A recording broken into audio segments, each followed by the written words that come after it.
जो राष्ट्रवाद से ओतप्रोत हो, ऐसा नेतृत्व होना चाहिए जिसमें वसुधैव कुटुंबकम व कृण्वन्तो विश्वमार्यम का दैवी विचार भरा हो, और सबसे बड़ी बात, जिसके अंदर से भारतीय संस्कृति की, विरासत की गंगोत्री और यमुनोत्री सदा सर्वदा के लिए सदैव बहती रहती हो। कई लोग क्या करते हैं, वो कहते हैं कि जो साथ देंगे उनको भी साथ लेकर चलेंगे, जो साथ नहीं देंगे उन्हें छोड़ कर चलेंगे।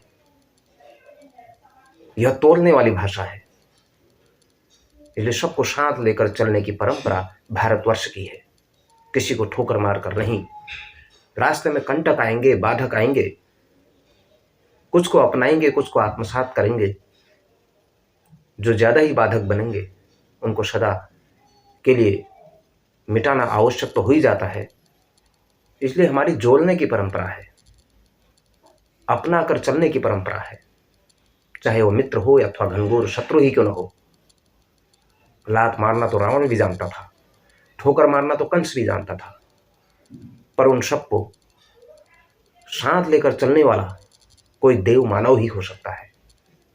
इसलिए ऐसी अद्भुत दिव्य शक्तियां भगवान श्री राम और श्री कृष्ण जैसे लोगों में, ऐसी नेतृत्व में थी जो सदा सर्वदा के लिए साथ आगे बढ़ने के लिए सदैव प्रेरित करती थी। नेतृत्व कुशलता एक ऐसी कला है जिसके माध्यम से हम बहुत आसानी से बड़े बड़े असंभव कार्यों में से भी संभव कार्यों को सिद्ध कर देते हैं।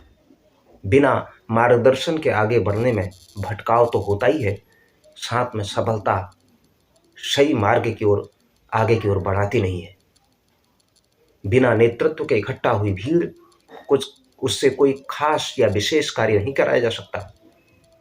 वहीं सही नेतृत्व और सही दिशा में बढ़ने वाली एक सेना या कोई भीड़ या कोई भी टुकड़ी के द्वारा, छोटी सी टुकड़ी के द्वारा, एक अनुशासित रूप से चलने वाले लोगों के द्वारा बहुत बड़ा महायुद्ध तक जीता जा सकता है। नेतृत्व मुख्य रूप से कार्यों को करने का, संभव करने का विज्ञान है। लेकिन मुझे लगता है कि हमारे देश में कुछ लोगों को यह समझ में नहीं आता है, या कहीं अन्य जगह भी समझ में नहीं आता है। अगर कई लोग नेता तो बन जाते हैं काम में रुकावट डालने के लिए, विकास में बाधक बनने के लिए।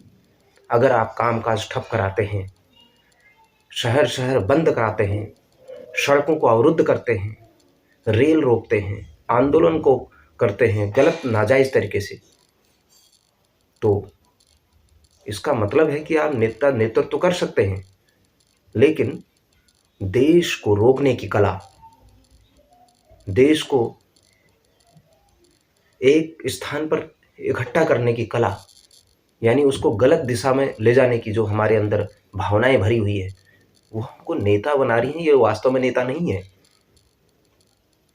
हम आज़ादी के आंदोलनों में देखें किस प्रकार की भावनाएं उस समय थी, किस प्रकार के नेतृत्व ने इस देश के अंदर से विराजमान हुए, उनसे प्रेरणा ले लीजिए। आज के भारत का राष्ट्रीयता सामाजिक परिदृश्य जब हम देखते हैं तो अनेक जगह पर राष्ट्रीय, सामाजिक, सांस्कृतिक और भाषाई विरासत को बचाने के लिए संघर्ष करते हुए लोग मिलेंगे। उनके बीच में जन्मते विलक्षण नेतृत्व मिलेंगे। हम लोग ऐसे लोगों की अवहेलना करते हैं, उनको अपनाते नहीं हैं। जो लोग गलत दिशा में, जहां पर लगता है कि यहाँ पर मायावी शक्तियां काम कर रही हैं, हम उनके पीछे चले जाते हैं। किसी भी नेतृत्व को, किसी भी नेता को अगर आगे बढ़ना है तो उसको चाहिए उसके अंदर गहन चिंतन और उसके अंदर विश्लेषण करने की क्षमता होनी चाहिए। इसलिए भारत में ऐसे नेतृत्वों की आवश्यकता है जो राष्ट्र और राष्ट्रीयता और उसकी संप्रभुता को नई ऊंचाई पर ले जाए, जो सुशासन और स्वराज्य और स्वतंत्रता को के अंदर एक समग्र विश्वास उत्पन्न कर सके। और जिस प्रकार तिलक, गांधी, पंडित मदन मोहन मालवीय, नानाजी देशमुख, पंडित दीनदयाल उपाध्याय, न जाने कितने लोगों ने इस स्वराज के मंत्र को लेकर के आगे को बढ़े, ऐसे मजबूत अटल इरादों वाले नेतृत्व हमको चाहिए, जिनका व्यक्तित्व बलिष्ठ हो, राष्ट्र निष्ठा में दक्ष हों और ओतप्रोत हों, जो हर प्रकार के चुनौतियों और संकटों से भरे हुए हों और उस संकटों का सामना करने वाले हों और ईमानदार हों, निर्णय लेने की क्षमता हो और सक्षम और अक्षम के बीच फर्क कर सके। इसलिए हम लोगों को अराष्ट्रीय विचारों से घेरे नहीं, उनके अंदर राष्ट्रीय विचारों को भरें। जब राष्ट्र रहेगा, हमारी सांस्कृतिक धरोहर रहेगी, तभी तो हम कुछ कर पाएंगे और तभी हम उसका समग्र विकास कर पाएंगे। भारत का राजनीतिक, सांस्कृतिक और सामाजिक और भाषाई विकास हो, इसके लिए भारत को सर्वस्पर्शी और सर्व लोक हितकारी विकास की जो हमारे इतिहास की विरासत रही है, उसके अनुसार कार्य करने की आवश्यकता है। ऐसे ही नेतृत्व को, ऐसे ही नेताओं को सोचने की आवश्यकता है। जो नेतृत्व क्षमता के पतन से जो समस्याएं निर्माण होती हैं, उसका खामियाजा उसके क्षेत्र को, उस राष्ट्र को भुगतना तो पड़ता ही है। हम जो ऋण चुका रहे हैं, चाहे कोई भी राजनीतिक पार्टी हो, उनका 2-3 पीढ़ी के पूर्व का नेतृत्व कैसा था, हम उनका अनुसरण करें। हर जगह, हर दल में निस्वार्थ और पारदर्शी नेतृत्व होगा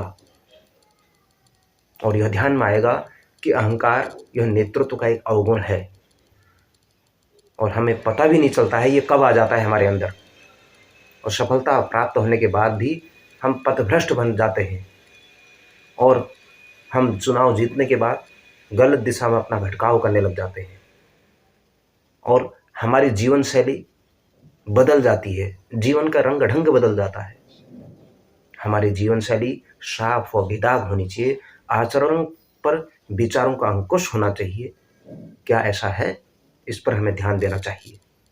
आज ऐसी स्थिति होने के बावजूद भी हमें निराश नहीं होना चाहिए। आज ऐसी स्थिति होने के बावजूद भी हमें निराशा नहीं होनी चाहिए। मुझे मेरी मातृभूमि के रत्नगर्भा वसुंधरा होने पर सिर्फ विश्वास ही नहीं, दृढ़ श्रद्धा भी है। यह श्रद्धा, यह विश्वास सदैव जीवंत रहना चाहिए। इस देश ने दुनिया को दिशा देने वाले कई लोग दिए हैं। यहाँ के युवकों की नसों में आज भी राम, कृष्ण, चंद्रगुप्त, शिवाजी महाराज, राणा प्रताप, महारानी लक्ष्मीबाई, महात्मा गांधी, सरदार पटेल, बाबा अंबेडकर का ही खून संचरित हो रहा है।